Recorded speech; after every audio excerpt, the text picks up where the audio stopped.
자, 여러분들 10월 13일 월요일 우리 한국사 검정능력 시험 방과 후 첫 번째 시간입니다.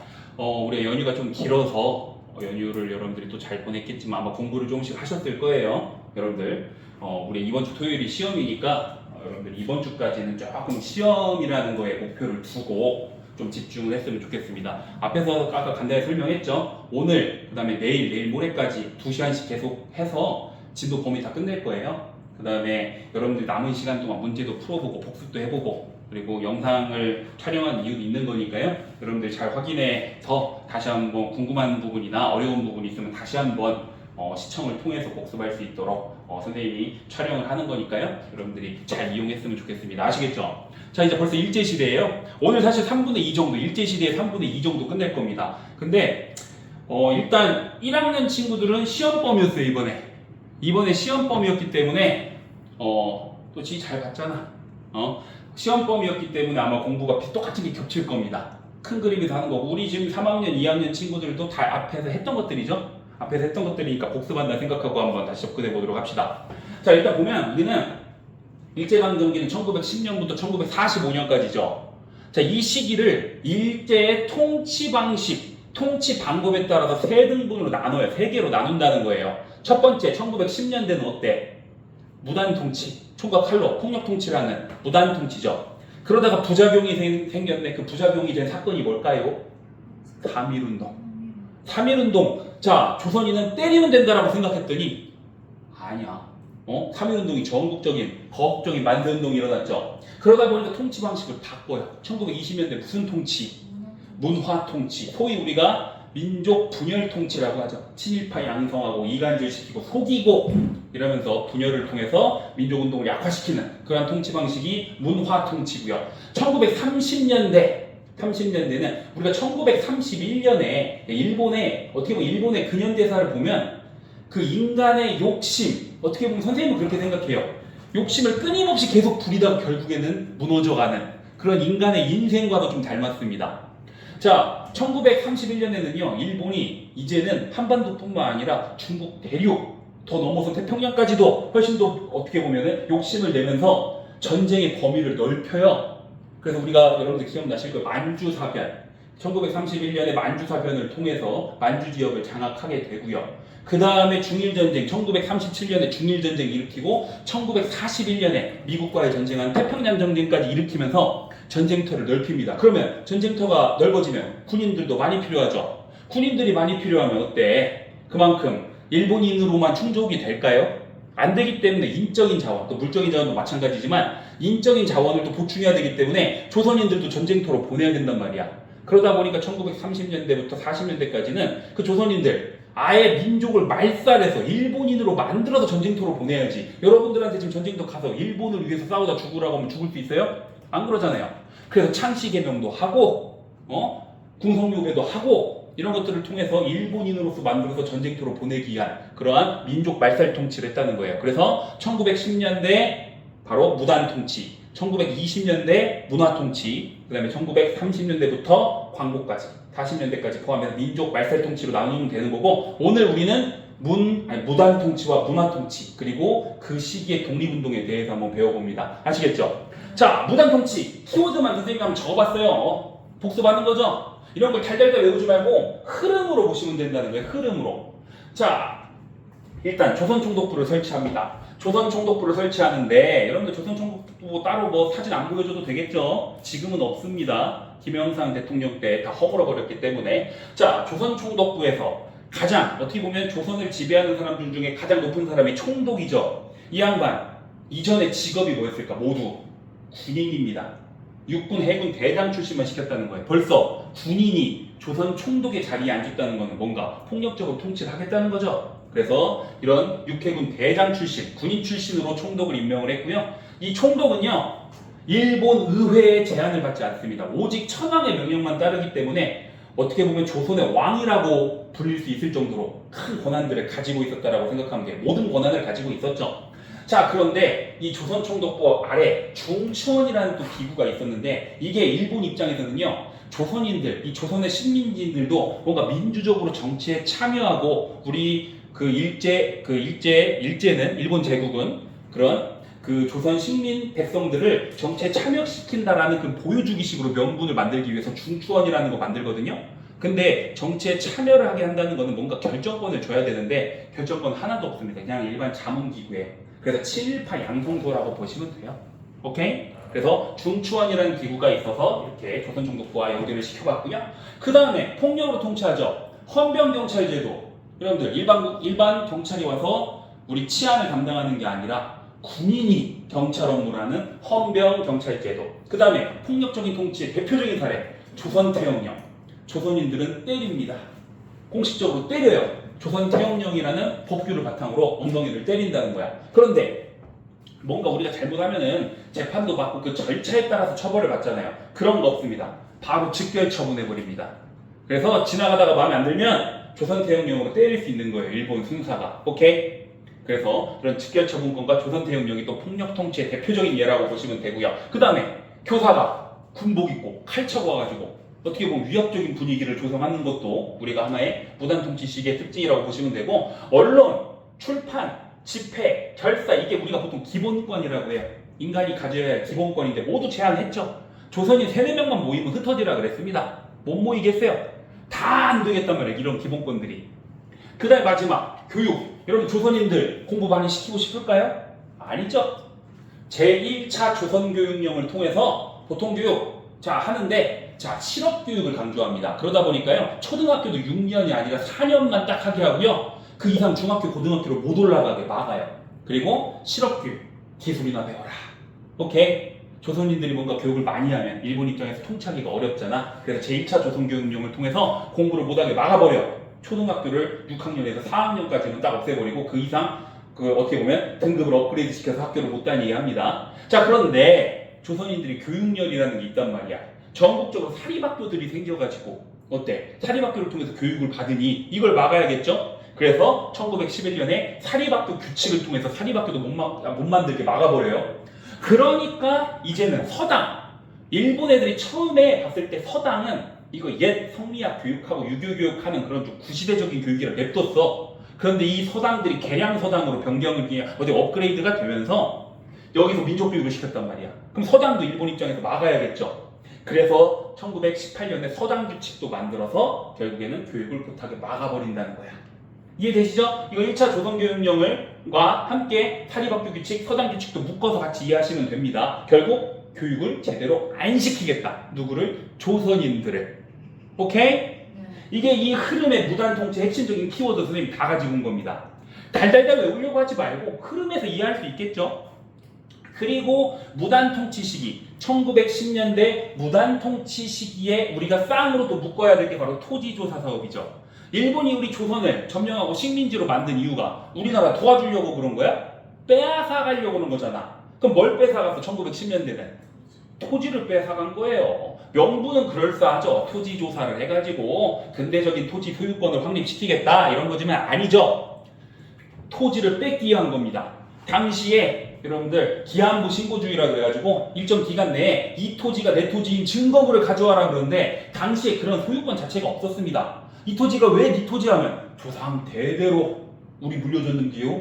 그 이거 증거를 제시할 수 없잖아. 서류를 제시할 수 없잖아. 이런 미신고지 다 뺏어갑니다. 전국 토지의 40% 정도 됩니다. 그래서 동양적식 주식회사라고 하는 그런 회사의 토지를 넘긴 다음에 일본인들한테 헐값에 파는 거야. 그러면 조선인들은 땅을 빼앗기고 일본인들은 대지주가 되는 거죠. 오케이? 그래서 토지를 빼앗았다. 토지조사 사업. 그리고 마지막에 쌍으로 또 묶을 거. 회사령입니다. 회사는 총독의 허가가 있어야 돼요. 내가 조선인이야. 내가 회사 만들고 싶어. 누구의 허가가 있어야 돼? 근데 허가를 안 해주면 어떡해? 못 만든다는 거예요. 결국 일본 기업부터 키워야 될 거 아니야. 그렇기 때문에 조선인들은 회사 못 만들게 하고 일본 기업들만 딱딱 키우기 위해서 이 회사령까지 만들었다고 보시면 됩니다. 자, 무단통치와 토지조사 사업과 회사령은 모두 몇 년대? 1910년대라고 묶으시면 돼요. 1910년대. 자, 그래서 우리가 선생님이 좀 키워드 중심으로 흐름을 잡아봤습니다. 그러면 이러한 무단통치 시기에 저항, 우리 민족의 저항, 독립운동과 관련된 부분도 한번 배워야죠. 크게 보면 국가 안, 국내와 국외로 나눌 수 있어요. 국내와 국외로 나눌 수가 있습니다. 자, 그런데 국내는요, 가로치고 뭐라고 써 있어? 비밀 결사. 자, 한반도 내에서 독립운동 하려면 대놓고 할 수 있어요? 못하죠. 그래서 대표적인 단체 세 가지 딱 가져왔습니다. 독립의군부, 대한광복회, 송죽회. 이거 지금 다 여러분들 배운 내용이니까 복습하는 거예요.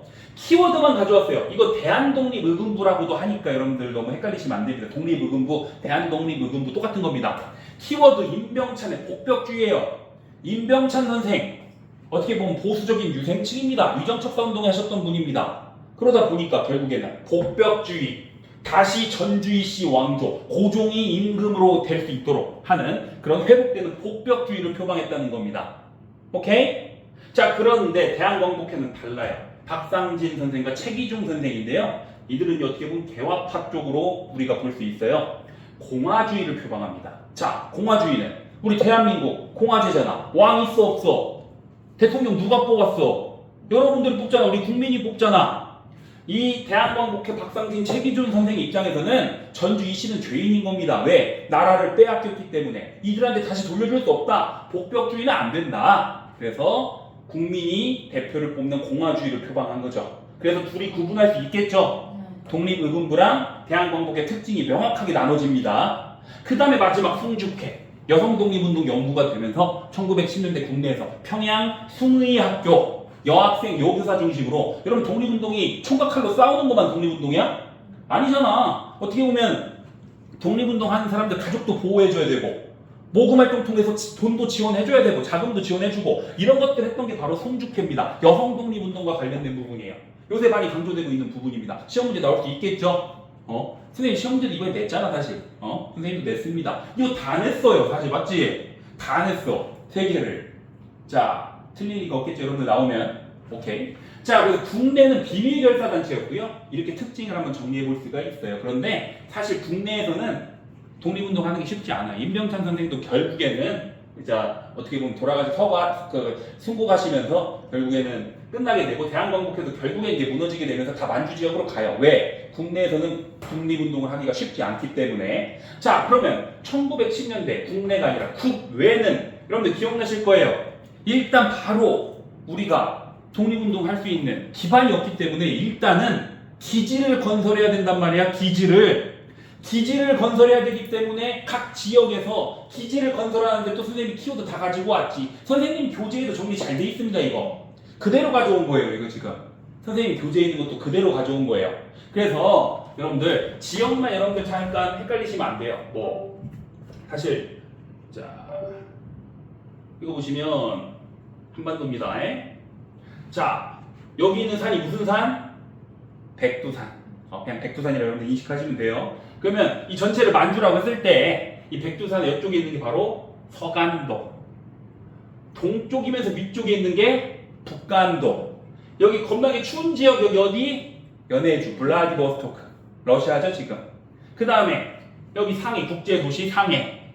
오케이? 그 미주는 미국, 하와이, 토하. 오케이? 그래서 그러한 지역을 여러분들 지역에서 각각의 독립운동을 하기 위한 기지 건설을 하는데요. 그 단체들 여러분들 이걸 또 달달달 외우려고 하면 힘들잖아. 그렇기 때문에 여러분들이 이거 눈으로 익히는 게 좋습니다.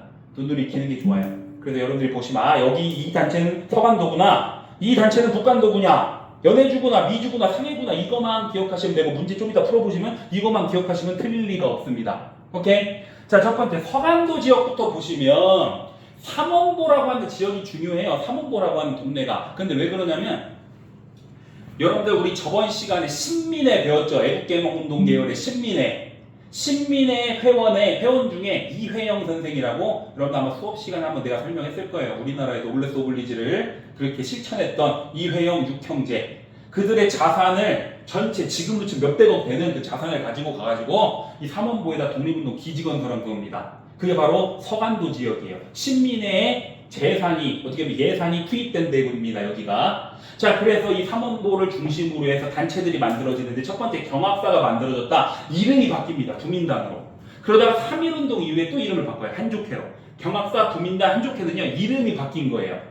이름이 바뀐 거. 다른 단체 아닙니다. 이름이 바뀐 거예요. 그 다음에 그 유명한 신흥보관학교. 원래 신흥강습소였죠. 신흥 강습소였다가 나중에 신흥 무관학교로 이름 바뀌거든요. 이 신흥 무관학교를 통해서 교육을 시킨 군인들이 나오게 되면서 결국 나중에 우리 1920년대 우리 좀 이따 배우게 될 봉오동 전투니 청산리 대첩에서 싸우는 그 군인들을 우리가 양성할 수 있었던 겁니다. 오케이? 그래서 이러한 단체들이 결국 어디다? 서간도다. 이해해 주시면 되고요. 두 번째 북간도입니다. 북간도에서는 첫 번째로 두 개로 나눠서 봐야 돼. 이 위에 있는 서전서속과 명동학교는 교육입니다. 아까 우리 무단통치 시기에 1910년대 여러분들 지금 제1차 조선교육령으로 교육을 제한하죠. 그렇기 때문에 여기서 서전서속, 명동학교 이곳에서 우리 민족교육을 실시했다는 거예요. 그래서 이 민족교육을 통해서 우리 어떻게 보면 우리 조선인들의 능력을 향상시키기 위해서 노력을 했다라고 보시면 되고요. 그 다음에 이 중광단이라는 단체가 있었거든요. 근데 이 중광단은요 종교단체예요. 어떻게 종교 대종교라고 하는 종교에서 만든 단체인데 이 대종교는 누구를 믿는 거냐? 단군 할아버지를 믿는 겁니다. 여러분들 얼마나 민족적이야.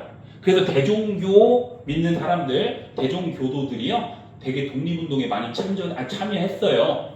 그런데 여기 보시면 중광단이라고 하는 단체가 있었는데 이게 중요한 것보다 이게 더 중요합니다. 나중에 1920년대 이게 뭘로 변해? 북로군정서로 변하고 우리 뒤에도 배우겠지만 이 북로군정서가 바로 청산리 대첩 때 김전진 장군이 이끌었던 어떻게 보면 부대라고 보시면 되는 겁니다. 대종교와 연결이 됩니다. 오케이?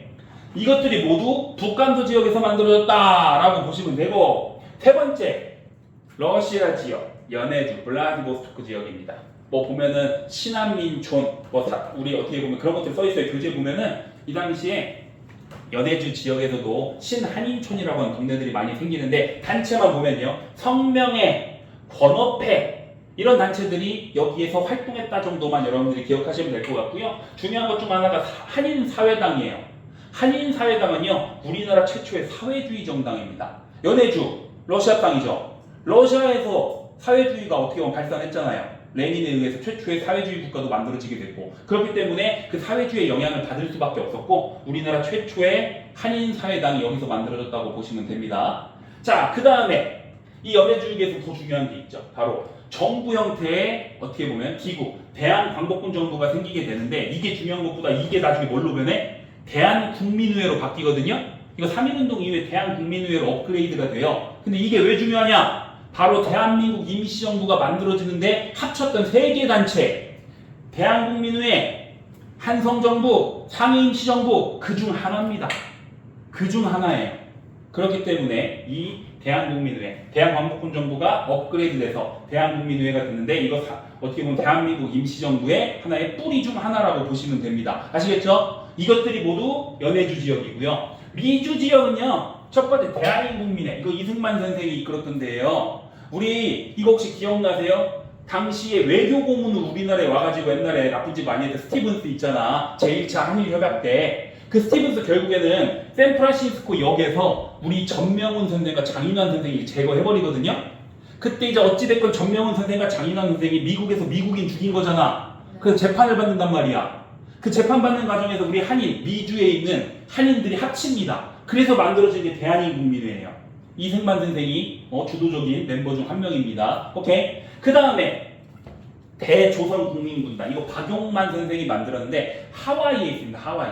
그래서 대조선국민군단이라는 부대까지도 하나 미주에 있었다. 하와이도 미국 땅이잖아요. 그래서 미주라고 포함이 되고요. 마지막 상해 신한청년단. 근데 이거 중요한 이유가 그거 선생님 이거 이해되시죠? 파리강화회 당시 세계 1차 세계대전이 끝나고 여러 열강들이 파리에 모여가지고 이제 전쟁하면 안 되니까 여러 회의를 했단 말이야. 그중 대표적인 게 바로 파리강화회의입니다. 이때 신한청년단 소속 김규식 선생이 외교를 통해서 뭔가 우리가 독립을 해야 된다는 목적을 가지고 파리까지 갑니다. 그런데 이거 뒤에서 연결시킬 거예요. 대한민국 임시정부에서도 김규식 선생이 파리강화회에 가거든요. 이거 두 번 간 거 아닙니다. 신한청년단 소속으로 김규식 선생이 가다가 도중에 대한민국 임시정부가 생기고 거기에 소속이 된 겁니다. 그래서 한 번 간 거예요. 오케이? 그래서 신한청년단 소속 김규식 선생이 파리강화회에 간 것도 맞고 대한민국 임시정부 소속 김규식 선생이 파리강화회에 간 것도 맞습니다.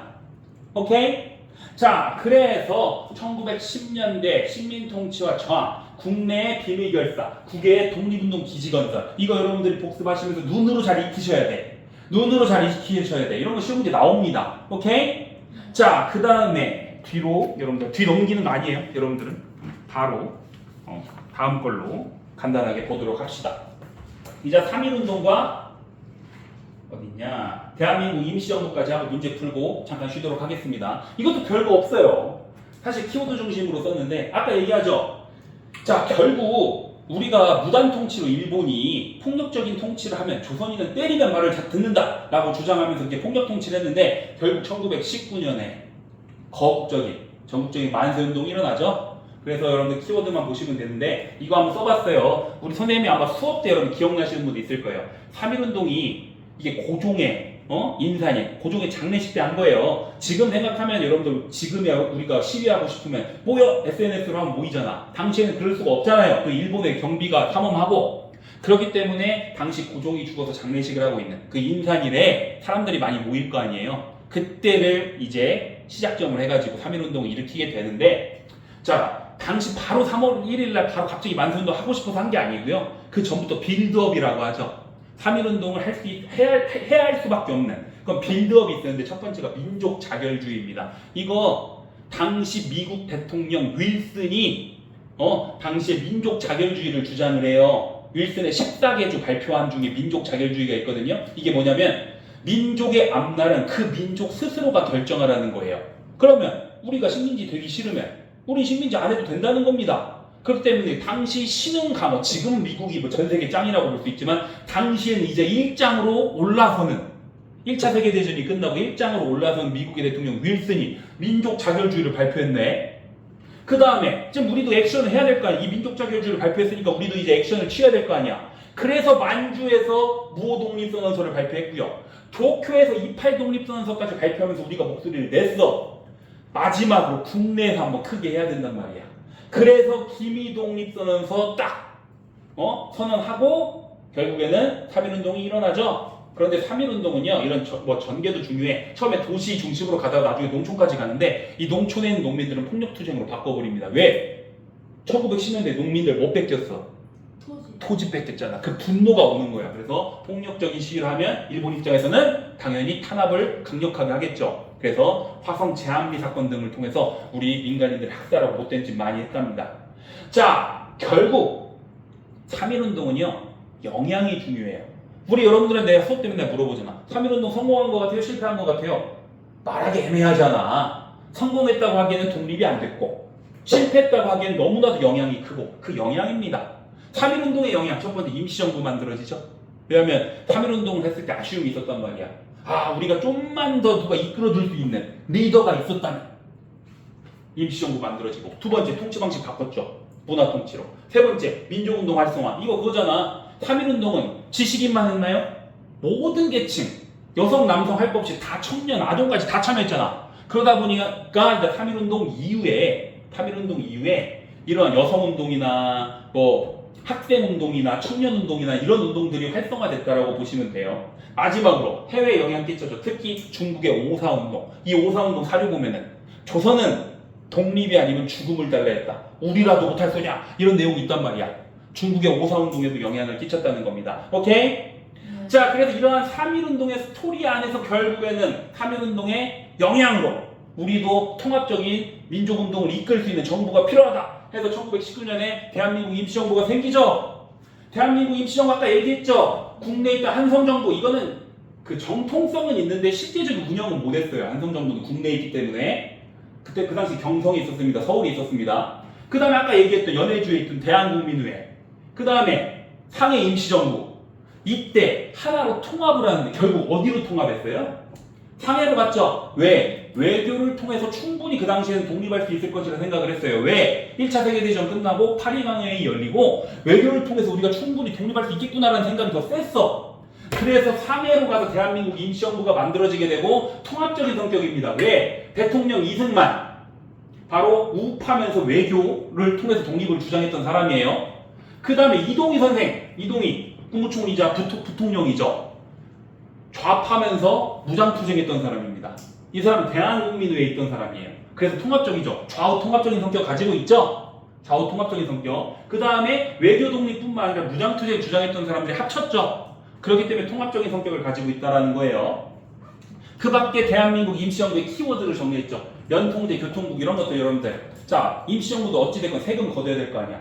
그럼 비밀 행정조직이 국내에서 하지 우리가 중국인한테 거둘 수는 없잖아. 그래서 국내 비밀 행정조직인 연통제. 그것들을 서로 연결시켜준 연락망 교통국. 그래서 이 국내 돌아다니면서 세금 걷어서 임시정부로 보내는 역할을 연통제랑 교통국이 했다라고 보시면 되고, 그 다음에 독립공채, 이거 기부금이죠. 그 다음에 독립신문, 임시사료 편찬위원회 역사도 썼습니다.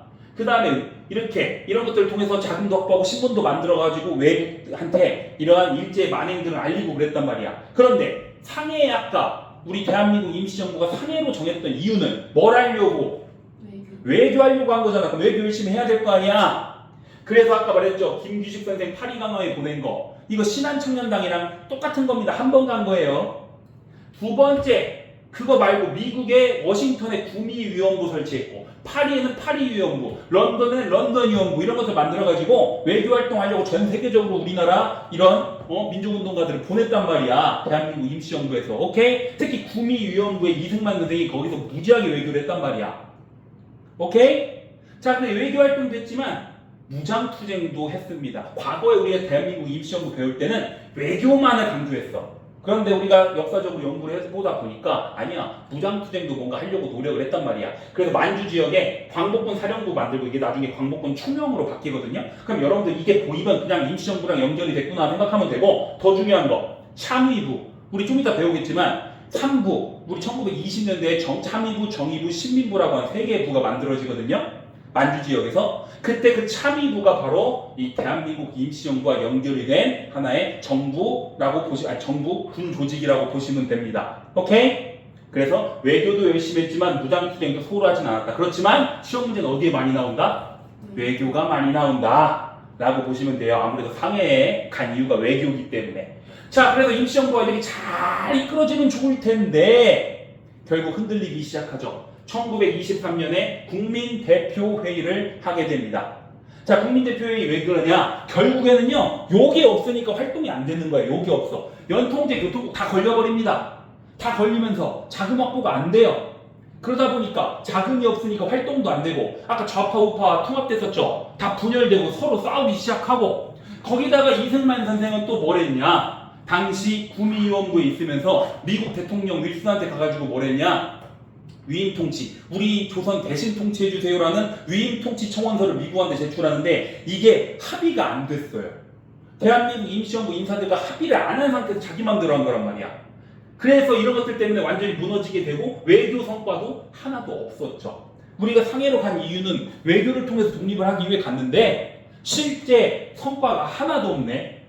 실제 성과가. 그러니까 결국에는 무너지게 되니까 국민대표회의가 열리게 되는데 이 국민대표회의는 두 개로 나눠지죠. 창조파, 대한민국 임시정부는 글렀다. 다시 만들어야 된다.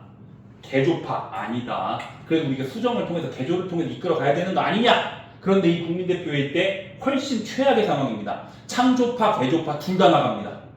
둘 다 나가서 탈퇴해버리니까요. 대한민국 임시정부가 이렇게 큰 조직이었다가 이렇게 쪼그라들어요. 그때부터 대한민국 임시정부를 이끌었던 사람, 바로 현상 유지파라고 볼 수 있는 김구 선생이 중심으로 나가는 겁니다. 여기 고수파, 현상 유지라는 뜻입니다. 그래서 창조파도 아니고 개조파도 아니었던 이 김구 선생이 이제 임시정부의 중심에 섰다라고 보시면 돼요. 그래서 이승만 탄핵시켜버리고요. 이승만 탄핵시켜버리고요. 결국에는 개헌, 헌법을 바꿔서 대통령제로 했더니 자기 맘대로 위임 통치 청원서를 제출해버리네. 안 되겠다. 집단 지도체제로 가자. 해가지고 대통령을 국무령으로 바꿔 2차 개헌이 국무령, 여러 명의 국무령이 함께 통치하는 국무령제로 바꿨다가 1927년에 3차 개헌을 통해서 그것보다도 국무위원으로 바꿔서 훨씬 더 다수가 같이 정치하게 참여할 수 있도록 하는, 한 명의 힘이 집중될 수 없도록 하는 그런 국무위원제로 가게 된다는 거예요. 그래서 개헌을 여러 번 했습니다. 총 5번의 개헌합니다. 나중에 또 연결시킬 겁니다. 그래서 대통령제를 2차 개헌 때 국무령제로 바꾸고 더 집단지도체제로 가기 위해서 3차 개헌 때 바로 국무위원제도로 바꿨다라고 보시면 돼요. 오케이? 자, 그래서 결국 여기에 내용을 정리하면 3.1운동 이거는 임시정부가 만들어졌다. 그래서 임시정부 처음에 열심히 하기 위해서, 특히 외교를 하기 위해서 상해 지역으로 와서 열심히 했지만 결국에는 무너지게 됐다. 근데 그 무너지는 임시정부를 계속해서 이끌어갔던 사람이 김구 선생이죠. 김구 선생입니다. 오케이, 그래서 재정비하는 과정에서 이승만 탄핵시키고요. 그 다음에 개헌을 통해서 집단 지도체제로 바꾸게 되었다. 이해되시나요? 그럼 문제를 한번 풀어봅시다. 문제를 한번 풀어봅시다.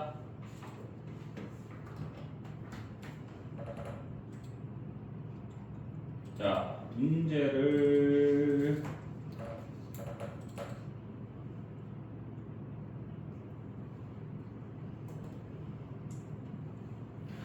자, 여러분들 여기 보시면 이거 읽어볼 필요도 없어. 명동학교 서전서속 나오면 어디요? 북한도잖아. 그럼 다 몇 번일까? 4번 북로군정서. 아까 중광단이 대종교랑 연결된 단체고 그게 북로군정서로 발전된다고 그랬죠? 여기서 좀 더 연결시키면 나중에 청산리 대첩으로 연결시키면 된다는 거예요. 오케이? 안 어려워요. 자, 두 번째, 이거 봐. 회사를 설립할 때 총독의 허가. 나 이거 시험 문제 내잖아 맨날. 여러분들 3학년 친구들도 내가 이거 지필고사 때 냈을 거고 2학년 친구, 1학년 친구 다 냈을 거예요. 중요하기 때문에. 이거 읽어보면 그냥 허가기 때문에 1900 몇 년대? 10년대 다 몇 번? 3번 토지조사 사업. 오케이?